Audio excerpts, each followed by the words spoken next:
Newly sworn in Democrat Virginia Governor Abigail Spanberger wasting no time implementing her party's far left priorities, proposing everything from higher taxes to a ban on gas powered leaf blowers. With me now, Alex Warrior, Washington Times editor at large, and Michael LaRosa, former chief spokesperson to First Lady Jill Biden and special assistant to President Biden. So here's some of the things that have been proposed by the all-Democrat Virginia legislature now. 4.3% sales tax on deliveries such as Amazon and Uber Eats. A ban on gas-powered leaf blowers. I mean, they're electric leaf blowers, but if you're one of these myriad landscape companies, you can't keep charging up a leaf blower throughout the day. Personal property tax on landscaping equipment. 11% sales tax on all firearms and ammunition. You also can't fire a gun on your property unless you own 5 acres. And new tax brackets of 8 and 10%. What's going on? Well, look, we both live there. We do. Let me ask I'm a Virginia resident. Let me ask our Democratic contributor what is going on. If my Uber Eats and DoorDash delivery fees go up, I'm going to move to Maryland. But it's important to know that like 90% of this, all of this stuff, these are not her proposals. She has not endorsed any of this. This is all coming from the state legislature. And that's important because, you know, I go back, I worked for Nancy Pelosi. When we had big majorities, she had to rein in her caucus. She had to rein in the left. And believe me, I was there when Abby Spanberger was in the House. She has no problem telling the left when their policies are losers. And so she has the skill. She's smart. She's talented. She has the political skill to rein her party in. But there's no question that her sort of pragmatic and moderate brand will be tested by these majorities that she swept in with. By the way, huge landslide. So in some ways, you know, elections have consequences. Yeah, I want to go, this is call for number 3 here, because she did declare the Commonwealth of Virginia to be a sanctuary state. And this is what Meghan McCain wrote on X. She said, "Screw any and all of you who lied to low-information voters and sold Abigail Spanberger as some kind of moderate. She's been in office like 6 hours, and she's already trying to turn Virginia into Minneapolis," Alex. Yeah, 2 things. I've talked to some friends. I think deception is one of the words that comes from this. We talk about elections have consequences. She ran as a moderate, and I think that's the other word. There is no room for a moderate in the Democratic Party. She's being pushed further to the left. You know, you would think voters would learn that she's kind of like a Tim Walz. Is that your moderate? We're seeing what is playing out in Minnesota. Is that what's going to happen in Virginia? The whole messaging on affordability.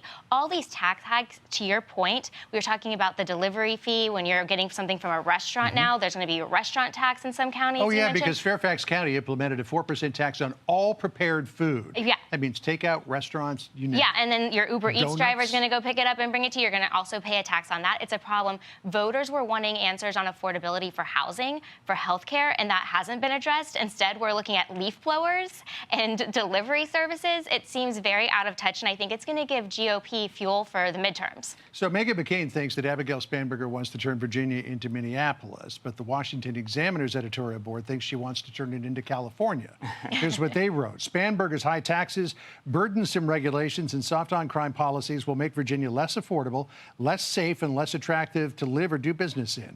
Residents and businesses will find it easy to hop on I-95 and relocate to better-run states under Republican governors such as South Carolina, Georgia, and Florida. Oh my God, not to mention, in just this area, there are 2 other options as well. She's been in office for 5 days.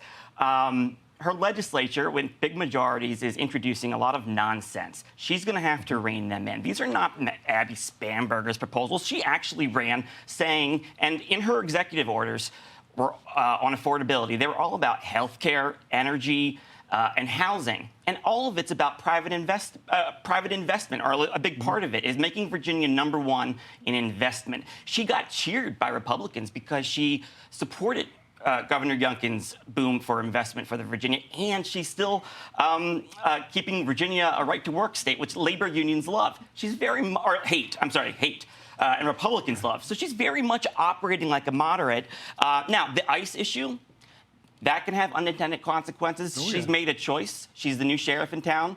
I would never have advised her to overturn something like that, which can have unintended consequences. So there's this concept of overreach. We mentioned it during the break. Here's what the Republican minority leader in the state legislature, Terry Kilgore, said. Listen here. Virginia, you know, this is not a liberal state. And if you go too far, which we already looking at these bills that are going too far.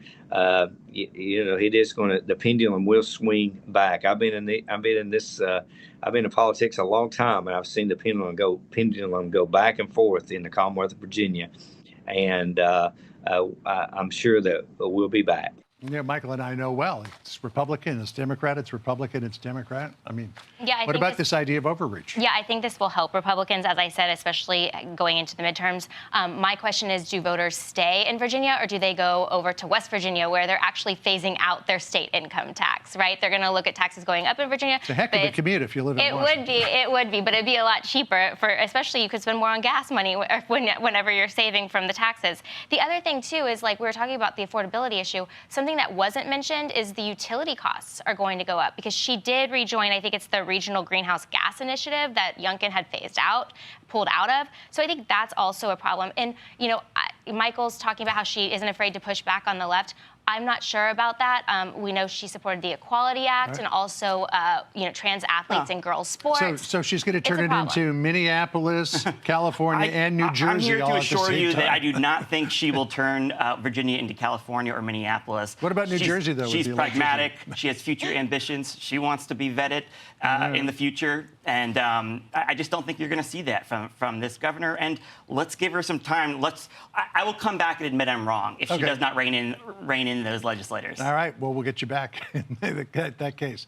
Good to see you, Michael. Alex, appreciate it. Hey, everyone. I'm Emily Campagno. Catch me and my co-hosts Harris Faulkner and Kaylee McEnany on Outnumbered every weekday at 12 p.m. Eastern, or set your DVR. Also, don't forget to subscribe to the Fox News YouTube page for daily highlights.